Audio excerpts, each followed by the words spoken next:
Pentingnya ilmu satu bahwa itu akan menjadikan satu perilaku.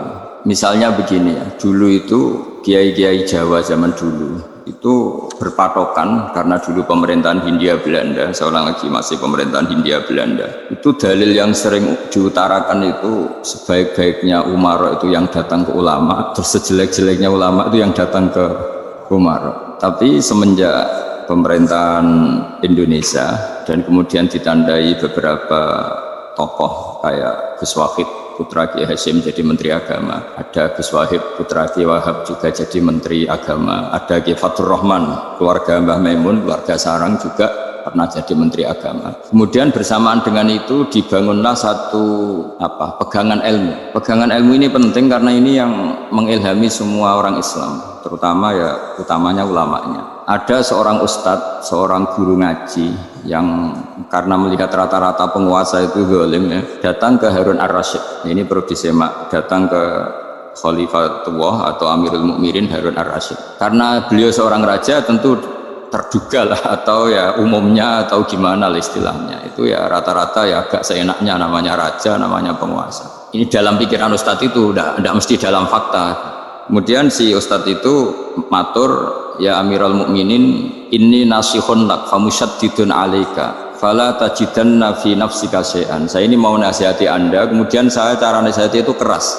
Tolong jangan dimasukkan hati. Dia bilang famusyaddidun alaika. Saya nanti kalau nasihati itu keras sekali. Tolong dimaklumi karena ini penting, karena Anda harus dinasihati secara keras.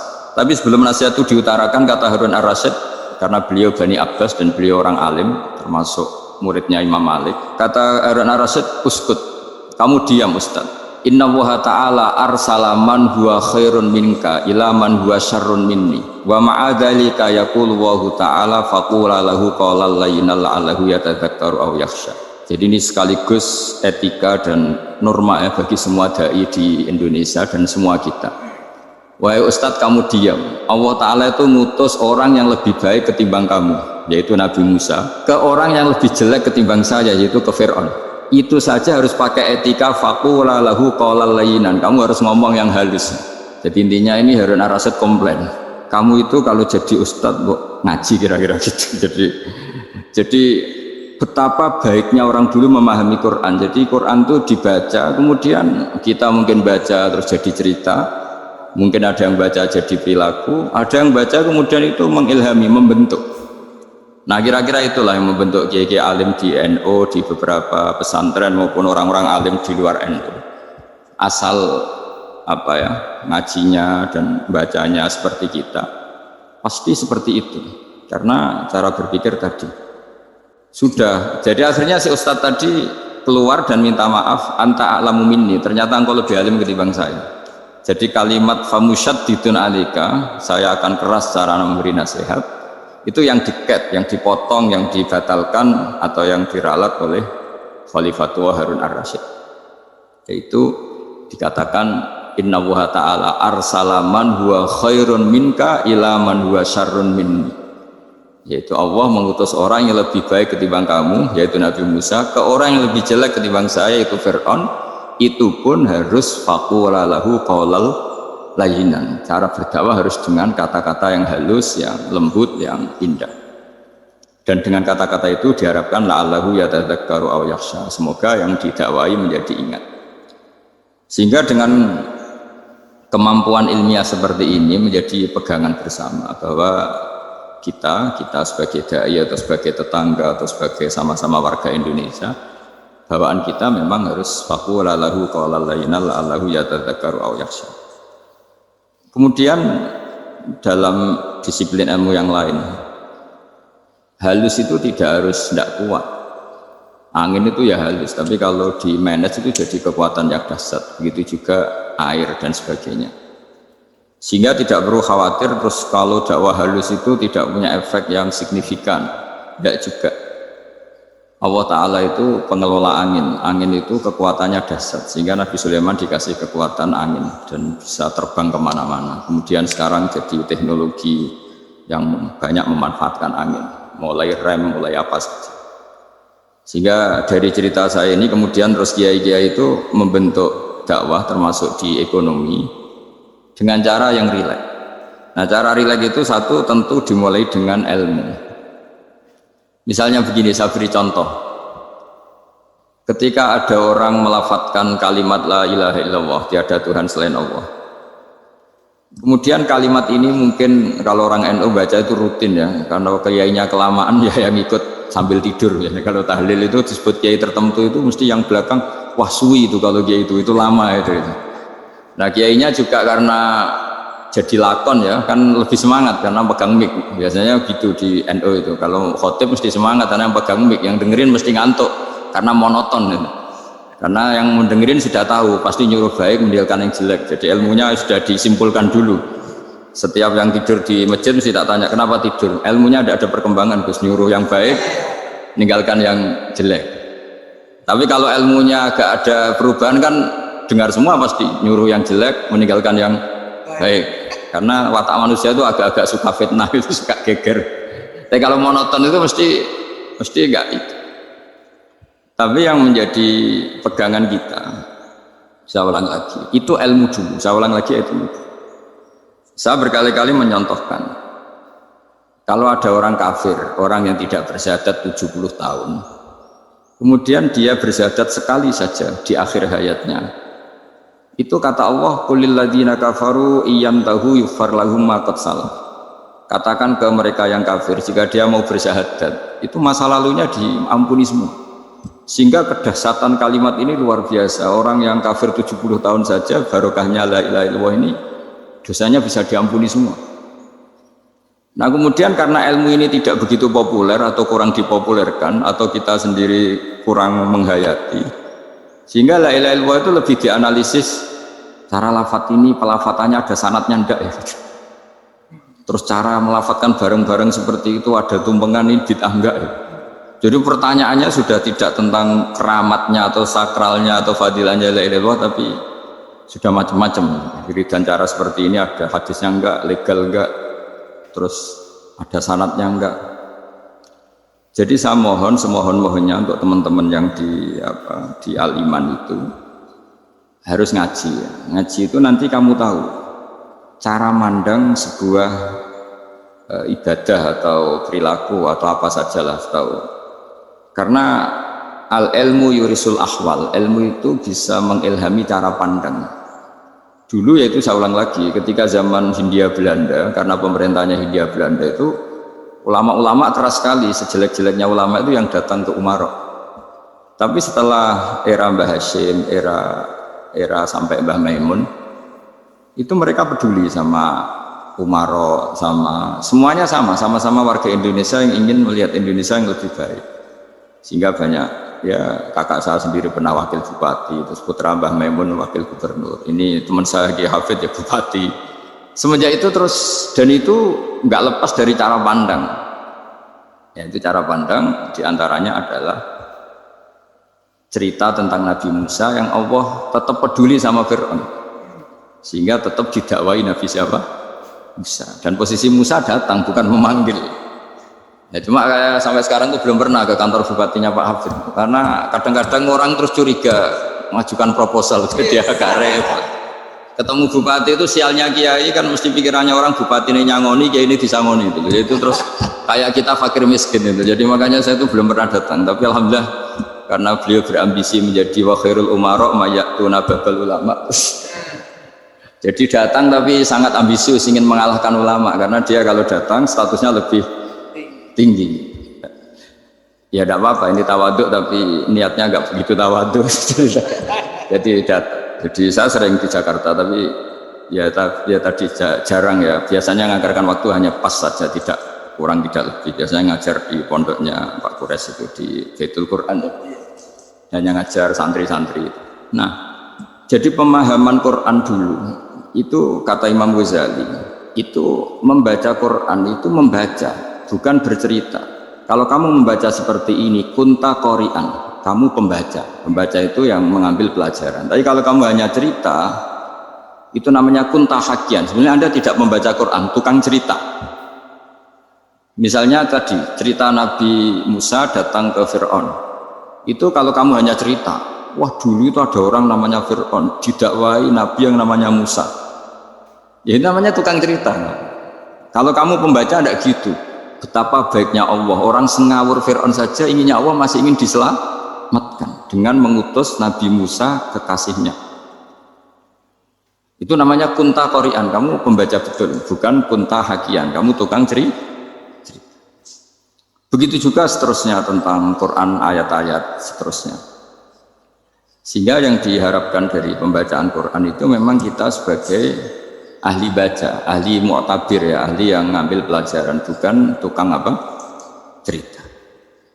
Sehingga dulu ketika Sayyidina Umar radhiyallahu anhu ketika membuka Baitul Maqdis atau Baitul Muqaddas dan diajak syukuran, pesta-pesta makan itu. Beliau nggak mau. Ketika ditanya kenapa engkau nggak mau, alasannya itu langsung beliau baca Quran. Jadi saya punya sekian contoh. Saya ulang lagi, saya punya sekian contoh. Orang-orang dulu dengan Quran itu menyatu, bukan sekedar dihafal tapi menyatu. Sehingga bawaannya itu sudah Qurani, sudah Qurani. Saya beri contoh pertama Rasulullah SAW, nanti Umar kedua. Rasulullah itu pernah nggak makan sampai 3 hari. Terus ditanya oleh sahabat, lalu kekuatan engkau bisa hidup apa? Terus menghentikan al-aswadani, maksudnya itu tamar dan air, hanya makan kurma dan air. Tapi beliau tidak ketemu roti atau nggak ketemu nasi lah kalau orang Indonesia. Ketika hari ketiga dikasih makan oleh sahabat, dipotongkan kambing, kemudian baru makan 3 lukmah, kira-kira ya 3 asupan nasi, berhenti. Padahal sahabat yang lapar sama dengan Rasulullah itu membayangkan Nabi itu sampai kenyang, sampai apa. Tapi ketika ditanya, seperti ini pun nanti ada hisabnya. Walatus alunna yauma idzin anin naim. Jadi acara makan-makan gini itu nanti ada hisabnya. Nabi nangis. Akhirnya sahabat nggak jadi nerusin makan. Jadi ketakutan orang dulu sama ketika Sayyidina Umar dijak pesta ketika memenangkan Baitul Maqdis itu. Inna wa ta'ala ayyara qauman. Allah itu mengkritik sebuah komunitas kaum karena apa? Adhabtum thayyibatikum fi hayatikum dunya wastamta'tum biha. Kamu adalah orang-orang yang jatah nikmat kamu sudah kamu habiskan di dunia. Adhabtum itu kalian habiskan jatah kenikmatan kamu di dunia. Wastamta'tum biha, kamu di dunia sudah berpuas-puas. Maka jatah Anda sekarang di akhirat habis. Sehingga Sayyidina Umar enggak mau pesta-pesta karena takut jatah nikmatnya habis. Kata beliau terus astabqi thayyibati, akan saya sisakan sisi-sisi kebaikan saya supaya tidak habis. Corong Jawa itu jadi entek-entekno biar jatahnya masih. Sehingga di dunia kiai itu ya meskipun saya akrab bupati, akrab mungkin wakil gubernur, saya itu ya jarang ketemu. Karena kalau orang Jawa bawaannya ketemu ya makan-makan, guyon-guyon. Aku nak keterusan ras mlebu swarga. Makanya saya pastikan Pak Yusuf Mansur kesini tidak akan saya jamin, biar aja, biar jatahnya masih. Jadi ini bukan karena saya bakhil, biar jatahnya masih. Ya, jadi itu ilmunya kiai. Nah, efek dari ilmu ini dasar. Kalau Anda berpikir tentang nasib Anda di akhirat, nanti bawaannya juga tidak akan mudah menyalahkan orang lain, tidak akan menghakimi orang lain karena sibuk dengan dirinya sendiri, tapi tidak dengan makna egois, tapi makna orang baik itu siapa? Orang yang sibuk dengan aib pada dirinya, dengan kekurangan pada dirinya, saking sibuknya mikir aibnya sendiri, tidak sempat mengoreksi aibnya orang lain. Itu awal ilmu. Ilmu itu tidak dimulai dari larangan. Kalau larangan karuan, tidak termasuk ahli surga orang yang suka mengadu domba, tidak termasuk orang baik yang cari kesalahan orang lain. Itu namanya pelarangan. Tapi ilmu itu di atas nahi, di atas pelarangan itu.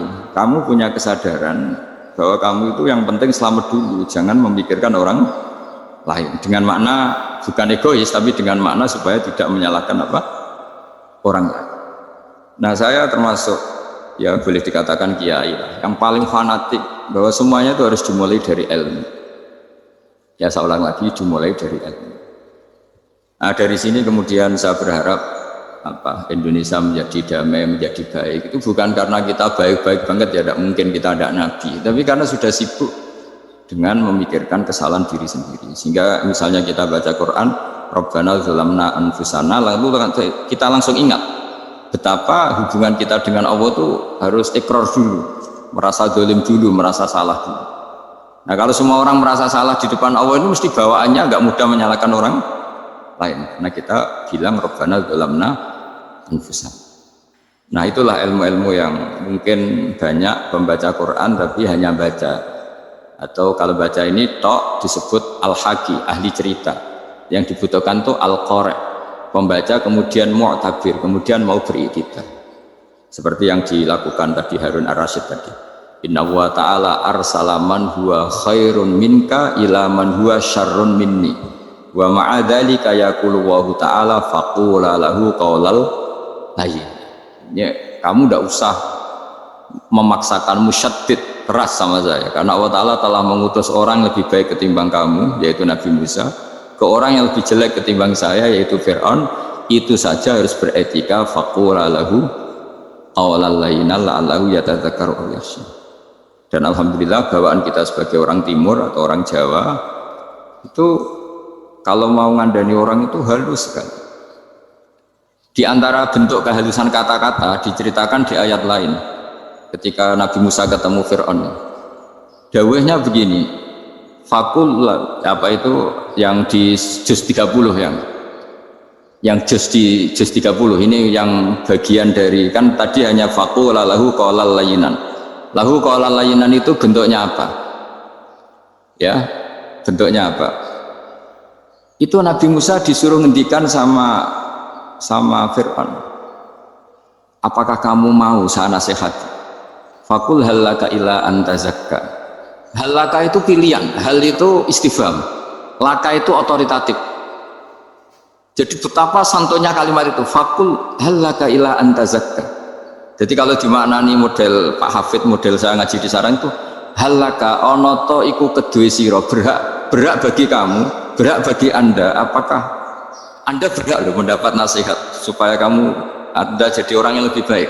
Halaka ila antazakka. Jadi tidak kalimat perintah, tapi kalimat pilihan. Apa engkau mau saya beri nasihat? Wahdiyaka ila rabbika fatakhsha. Dan saya beritahu kamu tentang Tuhan, dan kemudian kamu menjadi orang yang baik, fatakhsha, orang yang punya khasyah, punya. Jadi kayak apa kalimatnya itu? Napa jenengan kerso? Itu kalau orang Jogja, orang-orang daerah-daerah yang pernah nyugui tamu itu kan, ayo makan-makan, itu kan kayak tamunya itu kelaparan. Masa Pak Yusuf Mansur kelaparan? Tidak mungkin kan. Masa Ustadz terkenal kelaparan kan? Tidak mungkin itu. Monggo, napa jenengan ngersakno?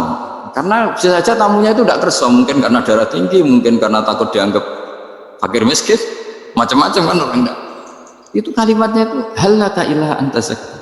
Kayak apa indahnya dakwah. Halaka ila antazakka itu ada kata laka itu ya terserah jenengan mau enggak.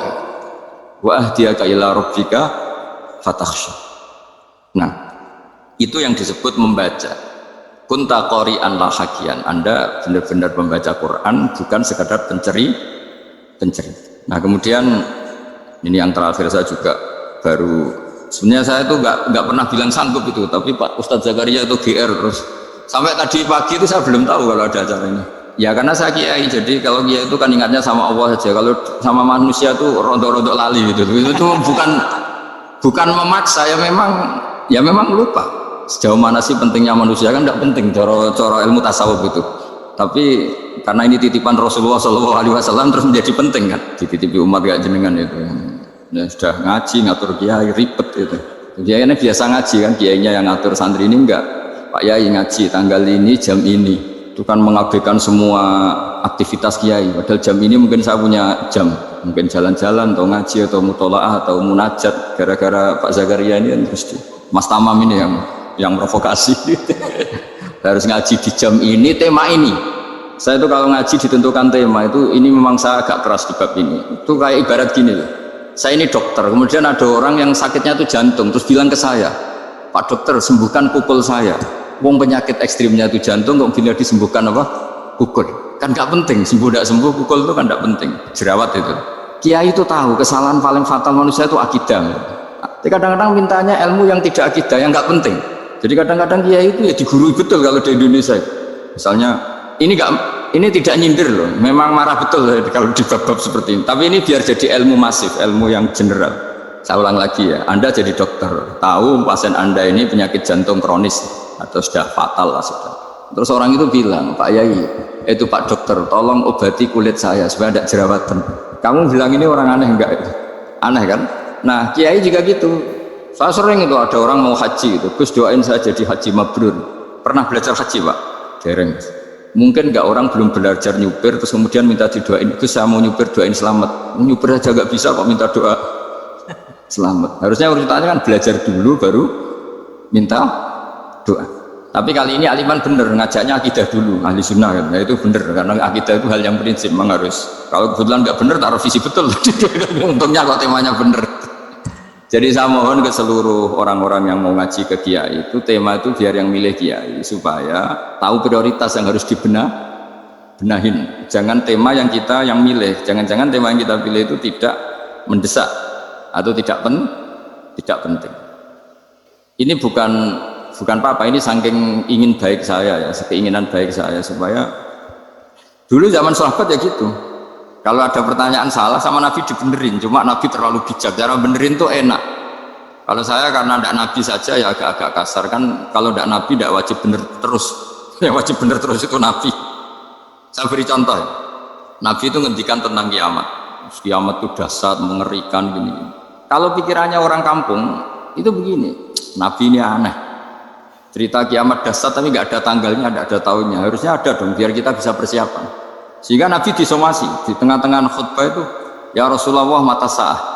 Nah, karena ini orang Bedui, Nabi nggak dengerin, masih ulang lagi. Mata sa'ah ya Rasulullah. Ketika Nabi mengabaikan itu ada dua kelompok sahabat, yang satu bilang lam yasma, Nabi tidak dengar sehingga mengabaikan. Yang kedua bilang sami'a wa kariha, Nabi sebenarnya mendengar tapi tidak berkenan. Tapi diulang lagi ketiganya, ya Rasulullah mata sa'ah. Akhirnya Nabi jawab, mau tidak mau, karena kalau enggak ya namanya orang Bedui ngomong terus. Nabi balik tanya, ya karena cara berpikir dia kalau kiamat itu jelas kapannya kan bisa persiapan gitu. Paling enggak pas mau kiamat, pas ngaji Quran, apa kan bisa persiapan itu. Akhirnya Nabi balik tanya, ma'atatalaha, kalau kamu berani tanya kiamat, lalu persiapan kamu apa? Ya, terus orang itu bilang masyhur, ma'atatulaha kabira sholatin wala syamin wala kada wa kada walakinni uhibbuka.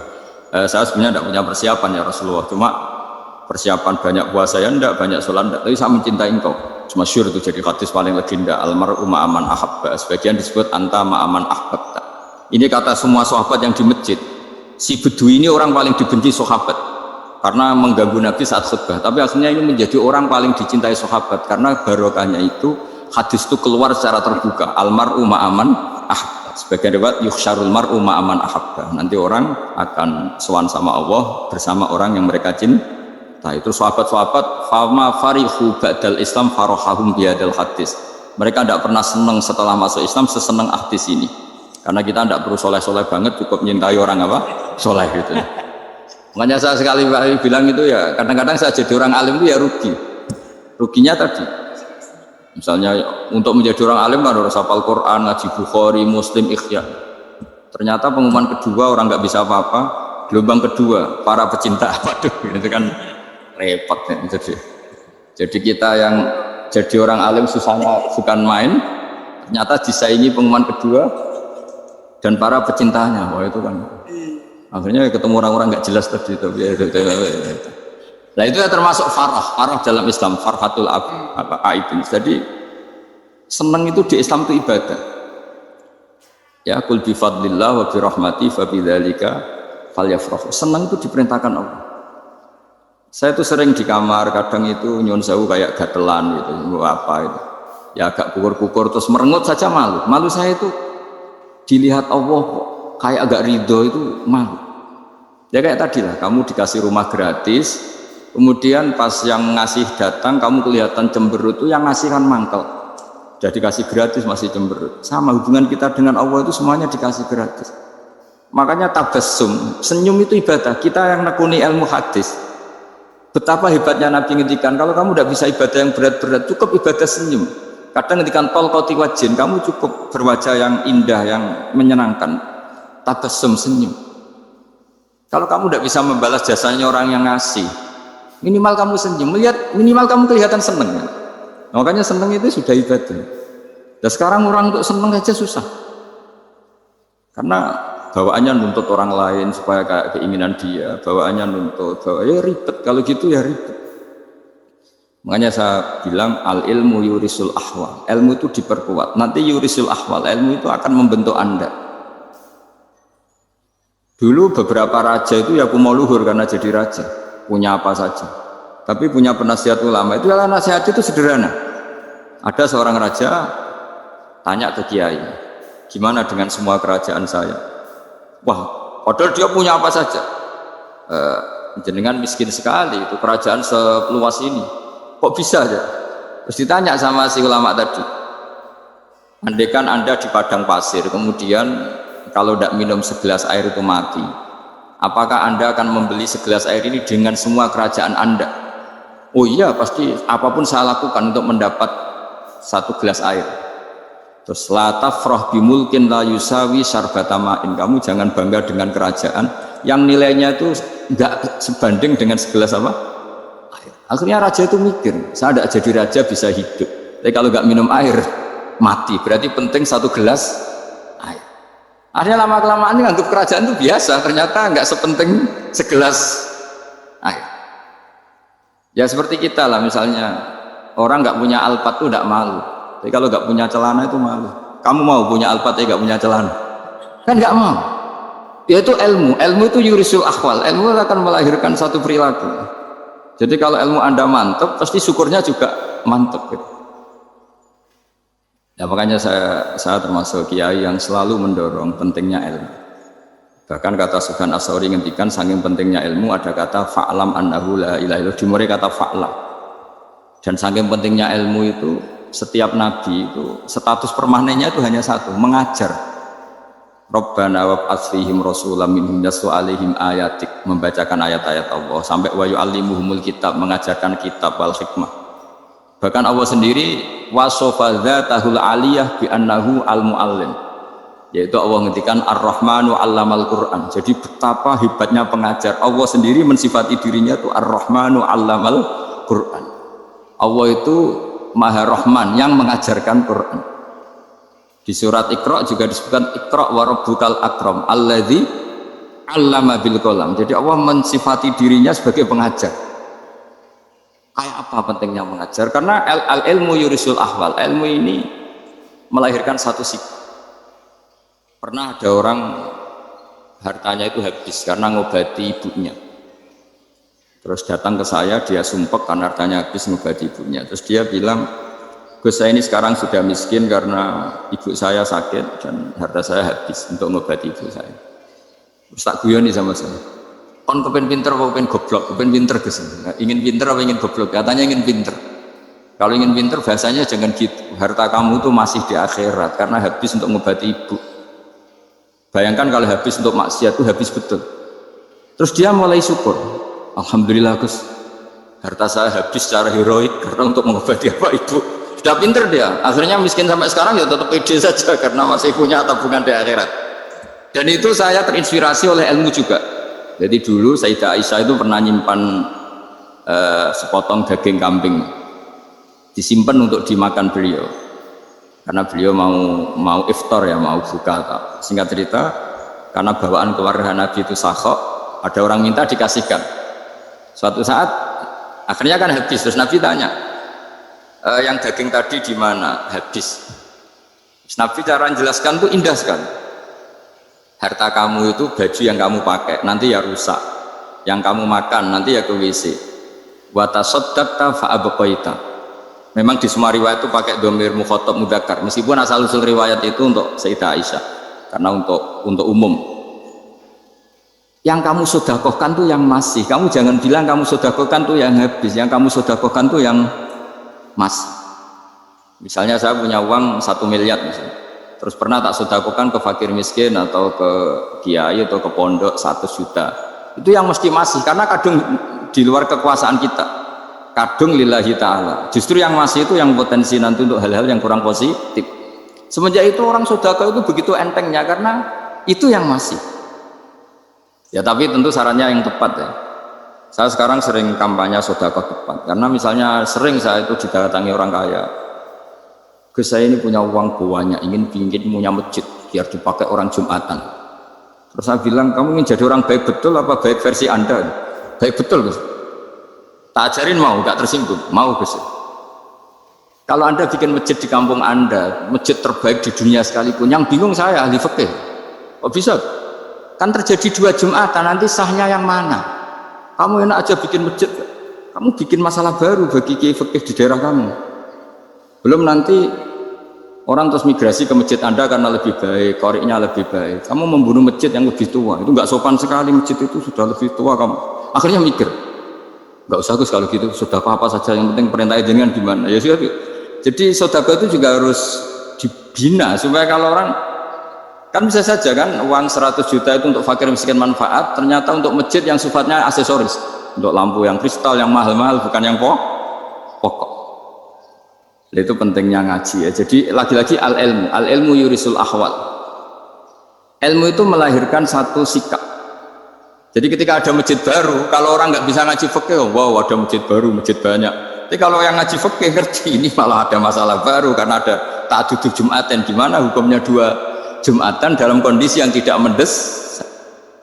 Makanya sekarang saya baru kampanye itu. Dulu itu kalau ada masjid banyak itu kan faktornya beda ormas, beda pemahaman atau agak jauh, masih hukum sosial atau bawaan kondisi. Misalnya di dekat UGM itu ada masjid kampung pertama, bawaan masjid karena ada kantor besar, atau bawaan ada pabrik besar, atau ada sekolahan besar.